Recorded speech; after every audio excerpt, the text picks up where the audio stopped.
Listen, guys, it's a little close. I'm gonna be for realsies dead ass with you. This was made minutes ago because I have made another. Sorry, let's start over. Hi, my name is Katie. Welcome to Gwen Cat, a show where I talk about whatever tickles my fancy, whatever floats my boat. And and this week, I wanted to do another PowerPoint because I really have been liking doing those. And I originally made one on things that I learned about college. And I like the PowerPoint, but I wanted to do something a little more silly this week because a couple things happened. And I think that's cool. Why is this not in presentation mode? Thank you, Google. Anyways, but I saw a couple things on Twitter. Oh, itchy boy. I saw a couple things on Twitter. And also I wanted to just talk about some stuff because it's my podcast and I can do whatever I want. It's not even really a podcast. I don't upload it on Spotify because it would not make sense to do a PowerPoint and then podcast, upload audio. Words? I don't know. But anyways, this is this week in the Gwen Cat cinematic universe. Renter from Hell. This is the first thing I wanted to talk about because I saw it on Twitter today and I did a little research. So, also jump scare. This guy owns a rental Airbnb property. It is on his house. It's like a little separate like mother-in-law house that he rented out on Airbnb. There was a woman that was staying there. I think she was only supposed to stay there for like 100 or 200 days. And at the end of her tenancy, she didn't move out. She said, no, thank you, sir. And the New York Post, I think, was one of the first people to come out with the information on this. So that's where I read most of my knowledge. But basically, it was found that there was some stuff wrong with the unit that allowed her to legally stay there without paying rent, and he is not allowed to kick her out. Now, everything I had originally read on it was very like anti this woman that's renting from him, which, face value, very understandable because, like the article was basically just framing her like, this is a quote from another article, was, I can never go into my home and know that I'm safe when a potentially hostile person is living there, Jovanovic told the LA Times. I'm thinking about it at all times. Which, fuck, he's kind of, potentially hostile. That's a big word, even if there is a potentially in front of it.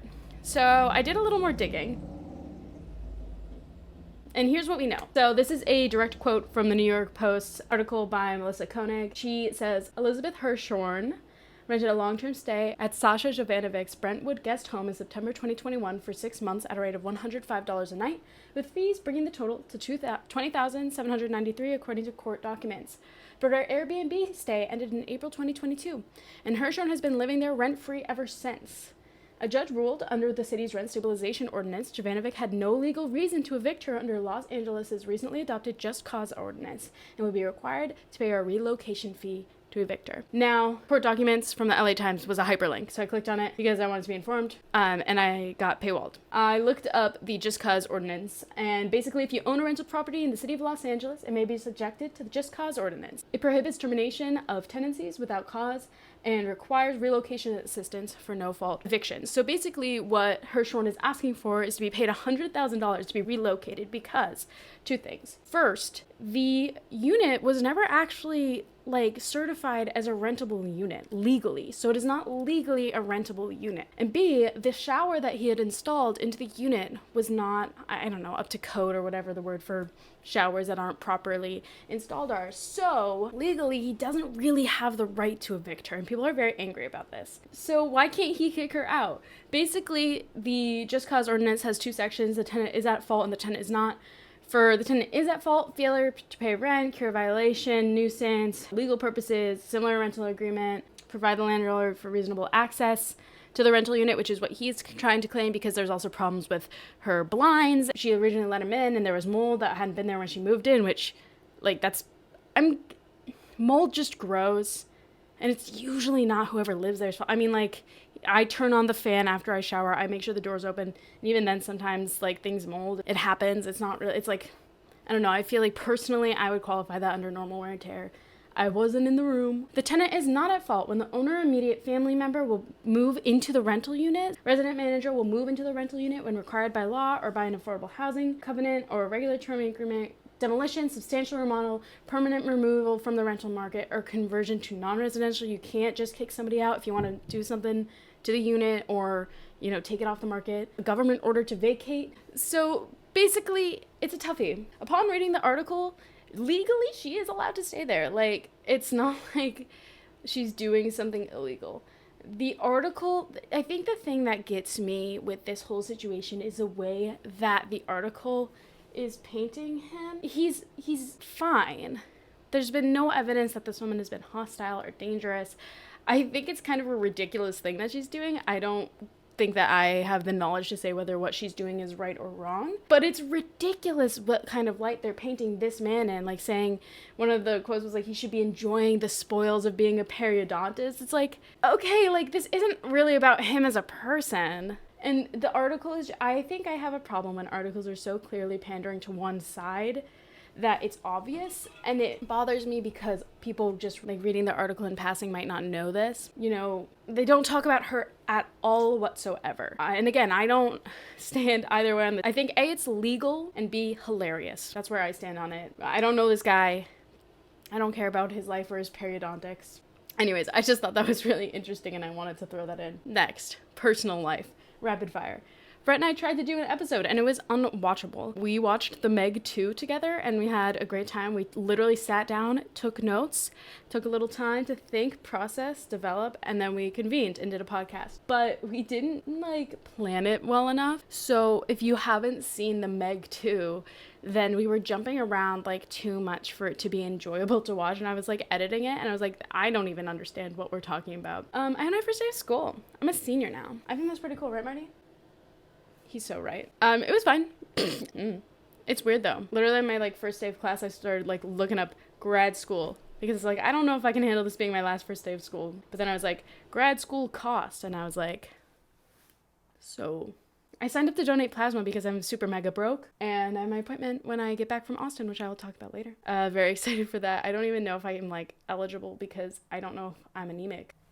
We're gonna find out. I also started taking magnesium glycinate because I don't sleep very well. That's one thing about me. I'm a girlie that does not sleep. I'm not going to bed.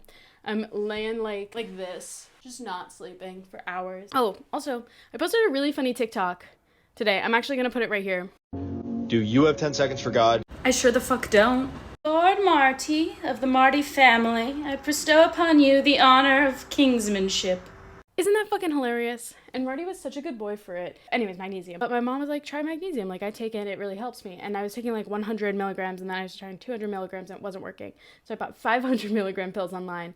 And the first couple days, I didn't feel anything. But now I've been laying down, put in a podcast, been listening to Maintenance Phase with Aubrey Gordon and Michael Hobbs, who I have a parasocial relationship with because I just love listening to them talk. And it's beautiful. My parents got me up, put a picture of it up. I have a very hard time deciding what I want for my birthday. And you know what? This year, I knew what I fucking wanted. I wanted a body pillow, and I wanted a body pillow. I wanted a good one, because I had a cheap one from Target. Let me go. No, I don't want to grab it. Oh, sir, your balls. He's licking his balls. That's inappropriate. Basically, Marty, what the hell? I was trying to cover your balls so that the internet didn't see your balls. This man is evil. I let you come onto my desk. I go into the other room and grab your mat. I pet you. I cover your balls so that you're not posting them all over the internet. And you bite my sweater. Marty, stop! I don't even want to give you treats because you're so bad right now. Are we friends? Yeah, we're friends. You like me. Oh my god. Anyways, and so I really wanted a nice ass body pillow that enveloped me. I wanted one that was a U shape so that I could be fully comfortable and happy and cozy, and they got it for me, and my dad was in San Diego the other day, so he brought it down, and it's so fucking comfy. I'm also going to get, I believe, the Dr. Teal's lavender pillow spray. I hear very good things, and I'm easily influenced. So next, my new license came in. Woo! So basically, I moved here in 2018, so your license expires in 5 years and you have to renew it. And I didn't technically need to get a new picture taken, but as you will see shortly, I looked very different when I moved here than I do now. And I was I gotta it's the same cost, I think, whether or not you get a picture. I just needed to get a new license and I needed to get a new picture. So I went into the Airbnb. The DMV. Come on, Marty, this is your fault for biting me earlier. But anyways, I went to the DMV. And I did my little passport makeup. I watched a tutorial and I did it. I actually don't own foundation, so I couldn't do that part, but it was fine. And they said it was going to be in about 2 weeks. And I was like, okay, cool. I'm waiting. My boyfriend gets home. He goes to the mail and it was in. And so I'm going to give you a before. I'm being very vulnerable. I want you guys to understand this is vulnerable. Here's my before. This was my first license. Please be nice. Oh my God. What is going on in my hair? A fun story, when I went to the DMV to get my license when I moved here, I went with my father and he brought like our rent as proof of address because we were like becoming residents. But the lady at the DMV was really nasty and we were like kind of registering separately. Not like separately, but like we were doing 2 separate forms. I don't know, whatever. And she was like, "Sir, your son's gonna have to have his own proof of residency." Your son? This is a little boy. This is a little man. It's such a bad photo. I'm smiling so hard. So I was determined. I wanted a good ass license photo because I'm not gonna have to get another picture taken for 10 years now, I don't believe. And I was like, I want a good picture for the next 10 years. So I present to you my new license photo. I made Brett look at it first because I was so nervous, but it turned out so good. My bangs are like not in my face, which was an accident, but like whatever. But like, look at that before and after. Oh my God, that is a different person. Like, it's ridiculous to me. Like, I literally look like I have a different bone structure. It's so different. It's insane. I've just been like staring at this tweet all day. I also now have a horizontal license, which is so good because like it's so awkward like going to places where they serve alcohol and being like, "Here's my vertical license, please let me in." And they usually do. I mean, they always do. I've never not been let in somewhere, but like they never question it because I look like a little boy in this. It's like, "Oh yeah, you didn't get this taken like a couple days ago. This was an old one." But anyways, please follow me on Twitter. I have a funny tweet sometimes. Also, that picture of me and Marty is hilarious. I also don't want to hear anything about the fact that I'm wearing the exact same outfit and hairstyle that I wore a couple videos ago. I think it was only 2. I don't want to hear it. Anyways, next. I'm going to Austin City Limits, which is a music festival in Austin. Next, I leave on Monday. I'm so fucking excited. I'm foaming at the mouth. I'm excited. Oh my God. I finna be in the pit to see this man.